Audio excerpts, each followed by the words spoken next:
2082 साल मङ्सिर 20 गते भएको निमावि परीक्षाको रिजल्ट हेर्ने तरिका सिम्पली तपाईहरु आफ्नो मोबाइलको क्रोम ब्राउजरमा जानुहोला। क्रोम ब्राउजरमा गइसकेपछि यहाँनिर टाइप गर्नुहोला tsc.gov.np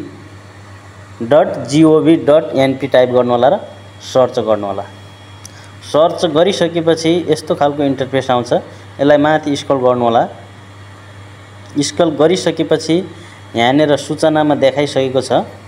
यहाँनिर सूचनामा देखाइसकेको छ मिति 2000 विज्ञापन नम्बर 44/08283 निमावि निम्न माध्यमिक तह अध्यापन अनुमति पत्रको नतिजा प्रकाशन सम्बन्धी सूचना भनेर देखिसकेको छ।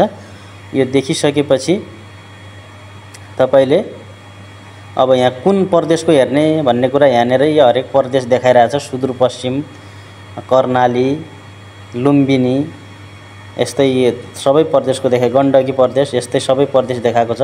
मैले सिम्पली कर्णाली प्रदेशको हेर्छु मैले यहाँनिर। यसमा क्लिक गरे।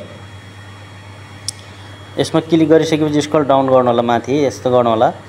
यहाँनिर लेखिरहेछ निम्न माध्यमिक तहको अध्यापन अनुमति पत्रको कर्णाली प्रदेशको नतिजा प्रकाशन सम्बन्धी सूचना भनेर भनेको छ। यो भनिसकेपछि यहाँनिर पुरा हेर्न क्लिक गर्नुहोस् भनेको छ। यसमा क्लिक गर्नु होला।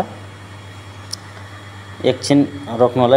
यसमा क्लिक गरिसकेपछि अब यहाँनिर तपाईको 44 वटा पेज छ हैन। 44 वटा पेज देखिसकेको छ।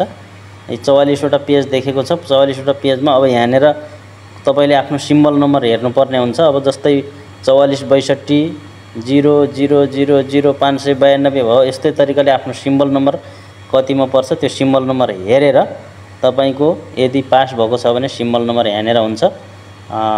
यसरी हेर्नु होला है। Thank you so much. Video हेरिदिनु भयो। लाइक, कमेन्ट, शेयर गर्न नबिर्सिनु होला।